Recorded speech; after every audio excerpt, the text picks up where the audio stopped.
গতকাল সন্ধেবেলায় রেডি হয়ে গিয়েছিলাম বিশ্বকর্মা ঠাকুর আনতে যাব তাই। আর বেরোনোর সময় দেখলাম বদমাসটা ঘরে এসে শুয়ে আছে। তো যাই হোক, আমাদের গাড়ি নিয়ে আমি, বাবা আর যিশু বেরিয়ে গেলাম।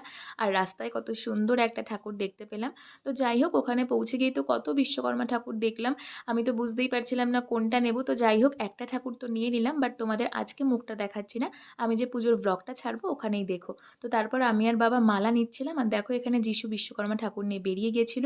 তো তারপর আমরা বাড়িতে পৌঁছে গেলাম, আর বাড়িতে পৌঁছে গিয়ে ঠাকুর রেখে তারপর চলে গিয়েছিলাম রান্নাঘরে। যেহেতু আমাদের বাড়িতে যে বাচ্চাগুলো থাকে ওদের বৃষ্টিতে ভিজে ঠান্ডা লেগে গিয়েছিল, তো আমি আর যিশু দুধ গরম করে বিস্কিট দিচ্ছিলাম। তো তারপর আমি দিচ্ছিলাম আলপনা। আমি কিন্তু খুব সুন্দর একটা আলপনা দিতে পারি না, তবুও তোমরা আলপনাটা দেখে অবশ্যই জানিও যে আমি কেমন আলপনা দিয়েছিলাম। আর মা যেহেতু ঠাকুর ঘরে কাজ করছিল, তাই আমি রান্নাঘরে গিয়ে ডিনারের প্রিপারেশন নিচ্ছিলাম। আর আমি এখানে ভাত আর আলু সেদ্ধ করছিলাম।